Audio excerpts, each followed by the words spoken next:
The sponsor of today's video is PlayVig. PlayVig is a free app that allows you to earn rewards for playing PC video games. It is available on League of Legends and several more games. You can compete in single player quests or multiplayer leaderboards for chances at larger prize pools. You can also earn cash, gift cards for Steam, Nike, Adidas, Amazon, and much more. Check out PlayVig with the link below.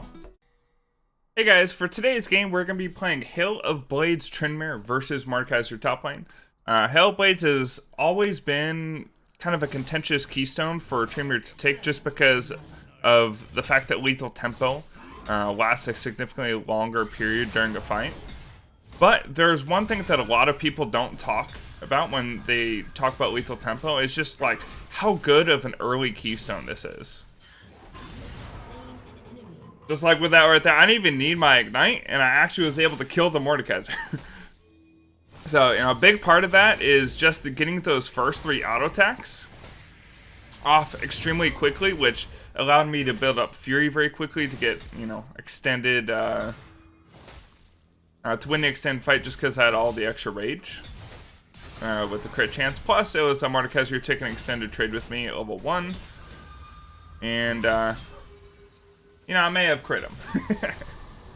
Anyways, here are my runes for Hail of Blades TRYNDAMERE. I have Hail of Blades, Triumph, Legend Alacrity, Sudden Impact, Eyeball Collection, Ravenous Hunter. So you may be wondering, like, why Hail of Blades whatsoever? I mean, if Lethal Tempo is going to be a rune that you're going to take all the time, versus, like, an extended matchup. And here's the reasoning.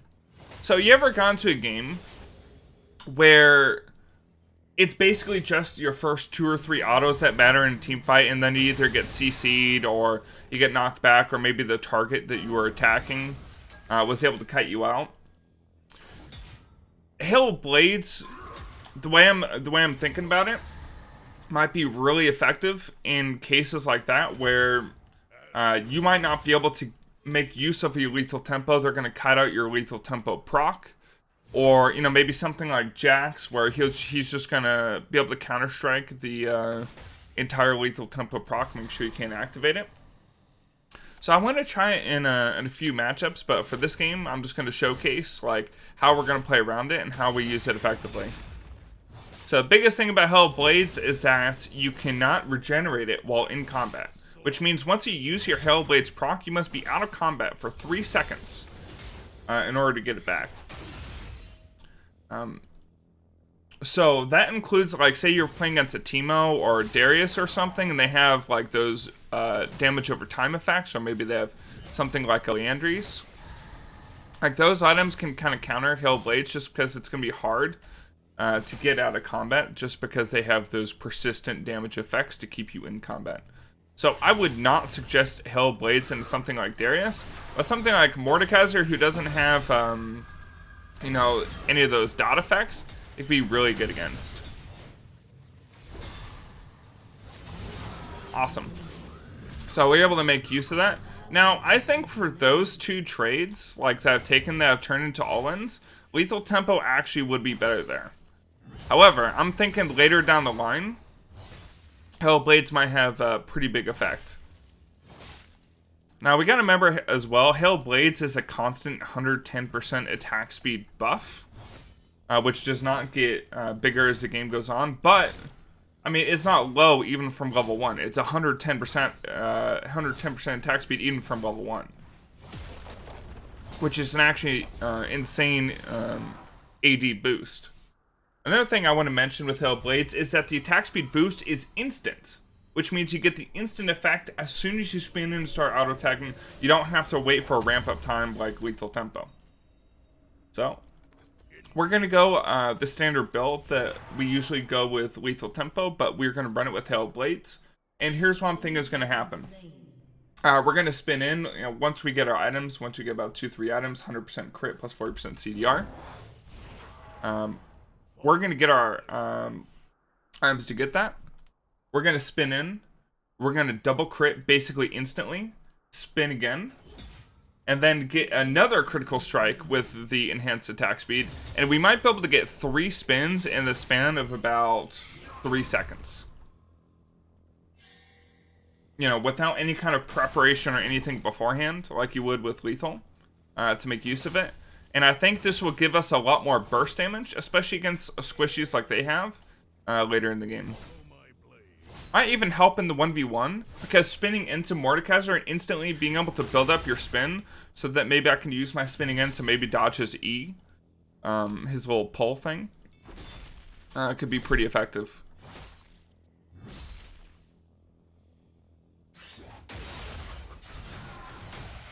You see how I'm dodging to the side immediately after spinning and auto attacking once? So I wasn't dodging his E like once he cast it. I actually dodged it preemptively, expecting that he'll cast it. So that's Mordekaiser's E is one of those abilities that's actually pretty fast and can be pretty hard to dodge if you don't dodge preemptively. I might be able to flash and kill him, but at the same time, I don't want to get kited out, and just burning his flash there without using any summoners myself is actually incredibly worth. Because what can happen there is if I flash, auto attack, and don't crit, I don't have my Hellblade's attack speed anymore.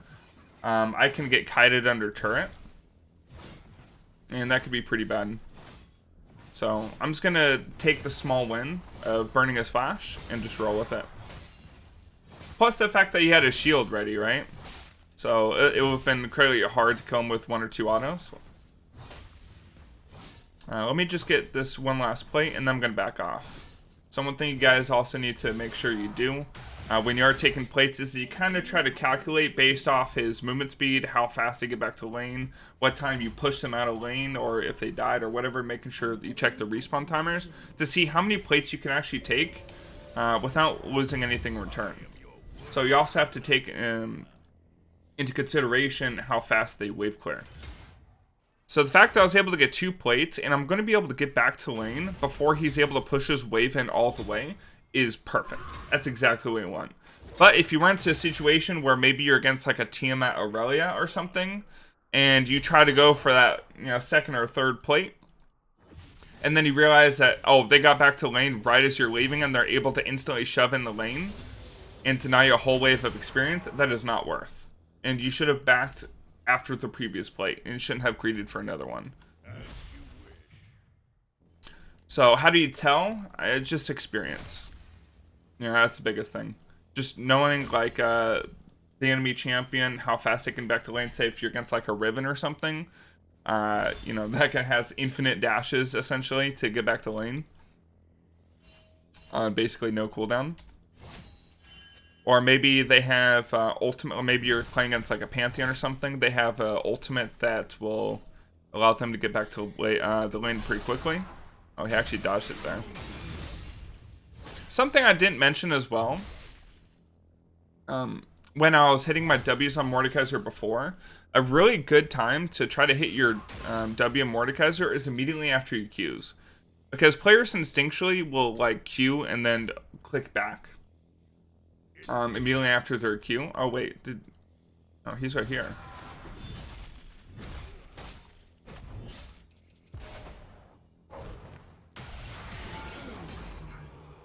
Okay. I saw the Jax over the wall with my W, if you guys are wondering how I knew he was there. So your W can also be used as a, like, not only as a way to all-in your opponent, like with the slow, but it can also be used as kind of like a map hack. Because, so say if someone was in this brush right now, the W would be lighting up, right? Like I'd have the ability to use it. But because my W isn't lit up, then I know that no one's in this brush or, you know, within this radius. So because I was here, I didn't see anybody, and I saw someone within my W radius, I can only assume that someone was sitting over the wall, and it's probably Jax. And Jax probably had no idea what was going on. I probably stopped his recall, to be honest. Another thing with Hail of Blades... Oh wow, he actually hit that. Another thing with Hail of Blades is... you saw how I spun out there and got the spin damage on him? If I have Lethal Tempo, that would actually consume my Lethal Tempo proc. But Hail of Blades is only procced on auto attack. So if I build something like a Tiamat for a certain matchup or something, then by using my Tiamat, I won't waste my Lethal Tempo. And I can take a short trade like that, get 2 quick autos in succession, and just back right off without any setup beforehand.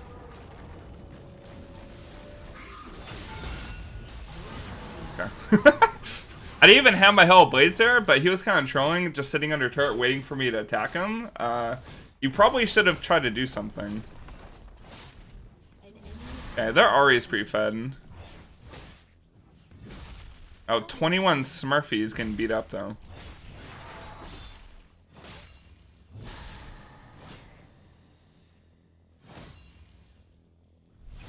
Oh shit, wait. Hold on, I pressed tab and I didn't see Jax. Wait, he missed? I'm surprised Mordekaiser isn't just ulting me.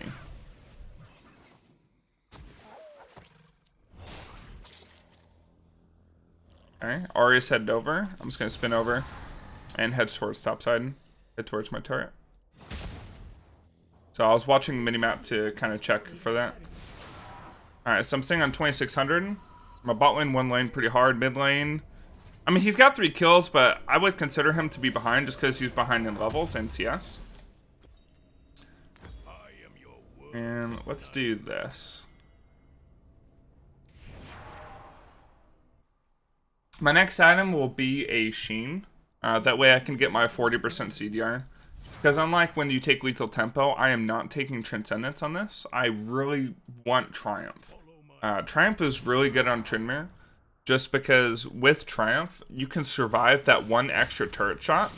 Because without Triumph, you actually do not have enough healing from your Q to survive a 3rd turret shot. Like a ramped up turret shot against you. Like your Q by itself, when you're 1 HP, won't save you. But having the Triumph heal along with the Q proc will actually let you survive that last turret shot as you're disengaging. So that's why I really like Triumph. Plus the Legend Alacrity for early game attack speed is really nice. Like I already have my 18%. So it's making me extremely strong. Turret plating will soon fall. Let me go ahead and drop a ward over the wall. Okay. Well, I'm preventing him from getting back to lane. So I'm chilling. I mean, if he doesn't want CS, I can see her all day. Maybe Silas can come in and beat him. Holy shit. He brought the squad. Okay. Let me charge up my Hell Blades. I do not have Fury. We're gonna have to help our boy Nunu.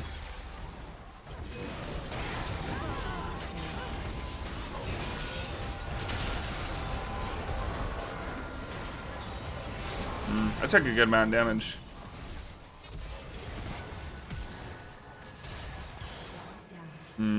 Lucian got some shutdowns. That's not good. Alright, let's push out mid. So, obviously I can't go top because going top without my ultimate, I won't be able to cover. So, I'm just going to see whatever farm I can get in their bot jungle. Or maybe just go and push out that bot lane all the way too. Oh, hey, red buff. It's my birthday! So after seeing a little bit of the gameplay, let me guys know in the comments below what you think of the Keystone itself.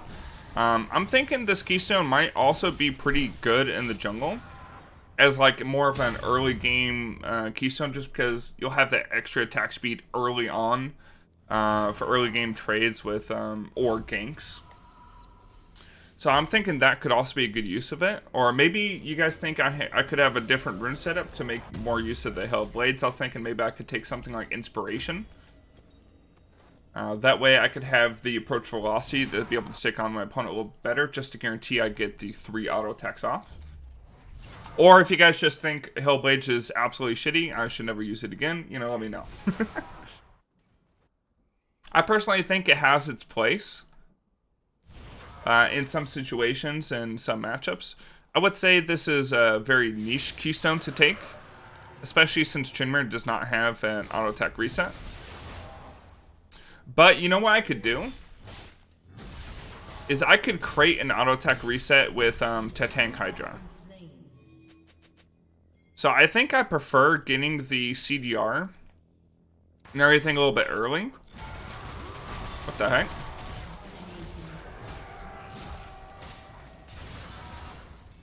Wait, that dude just went in. Okay. You can't avoid the Q damage as soon as he Qs you, but you can avoid like all the counter strike and everything after. So I had to get out of there. So Lucian is actually worth gold there. Yeah, I think that's what I'll do. Now I know this is kind of a late team map, but I think I get the Tank Hydra auto attack reset and I can actually burst someone a lot faster. Wait, that actually sounds busted. Yeah, let's do that. So, as you can see, there's a little bit of a build order change. You notice how I rush Trendy? Rather than just leaving as Stinger and going straight into Infinity Edge. Reason for that is just, again, like, I want the movement speed to stick on my target for those 3 auto attacks. And second, I want that CDR as well to reset my cooldown on my spin. I don't have really an opportunity to go in. If I first hit a hook or something, but I don't know. Okay, yeah, that's what I kind of figured would happen. Oh wait, actually it turned out okay. Silas is flanking. I'm heading in.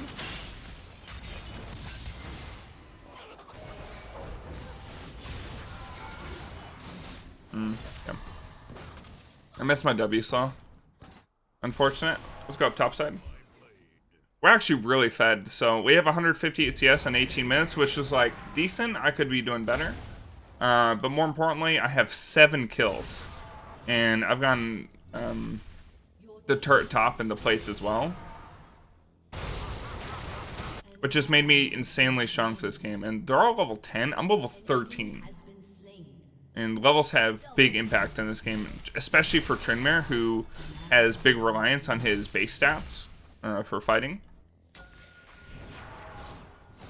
I'm kind of worried not about Mordekaiser, but about who else could come take me out. So I do have my team out here. I actually didn't intend to go Titanic Hydra. You know, when I was going into this game and thinking, like, you know, what I can do with Hail of Blades. But now that I think about it, Titanic Hydra might be a go-to first item for Hail of Blades. And maybe something I could, maybe I could do for maybe a future video. Let me guys know what you think. Let me take Krugs. Yeah, what if I just rushed Titanic Hydra first? I guess an absolute first item. I'd be beefier. So that I don't get one shot by maybe like the Ari, or maybe if Mordekaiser didn't like totally feed in lane. Like he went just one combo me. And maybe if I do catch out someone like Lucian or Ari, that I could get my damage off very quickly. Get those 3 Hellblades autos and cap it off with an auto tech reset from the Titanic Hydra.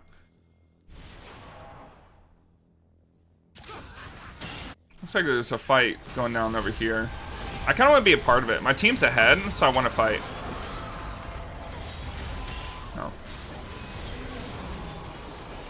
Oh. Okay. Oh, wait, was that? Oh, that was the second Hellblades proc. Okay. So I was actually out of combat for 3 seconds. I was able to get it. Let's get Baron.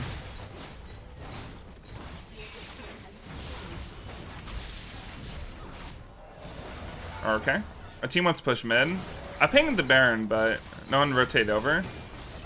I mean, this is fine too. We can use the super minions to get Baron control and maybe get some picks to get Baron. Yeah, that's honestly fine. So how much I need? I need 75 gold. Let's take wolves or something.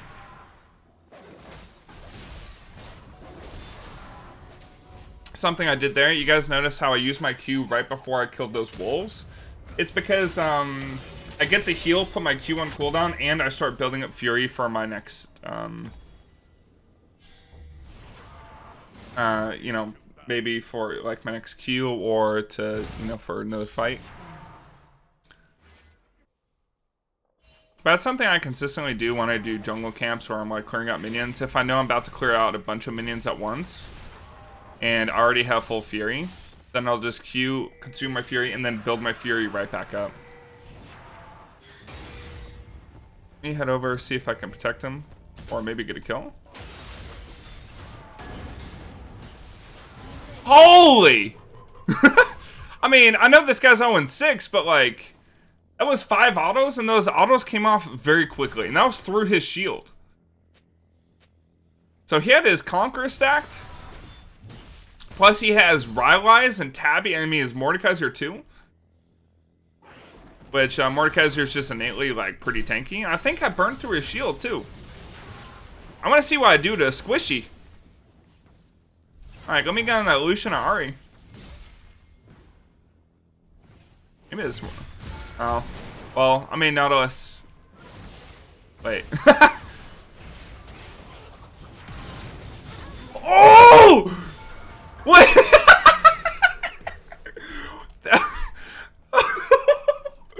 Oh.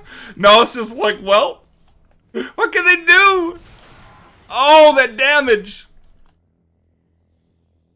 So I E-flashed to get into auto attack instantly. My Hell Blades allowed me to get a second auto attack off very quickly.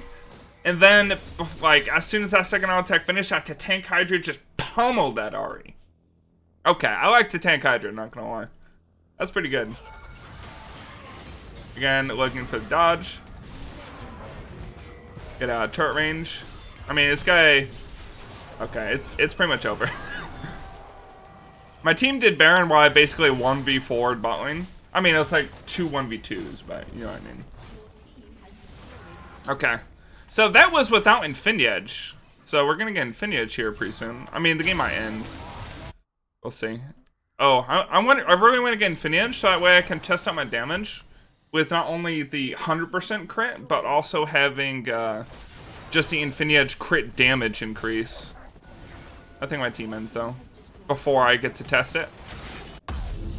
But yeah, I could see this being like a really good late game build. It has decent early game. Maybe Mordekaiser wasn't the best matchup to showcase it, but maybe matchups where short trades are pretty good. Maybe like a range matchup could be awesome, where we spin, get those 3 auto attacks, and then back off. I could see a lot of potential with this Keystone. Let me guys know what you think in the comments below. If you like this kind of video, make sure you like it. Otherwise, subscribe. Thanks for watching.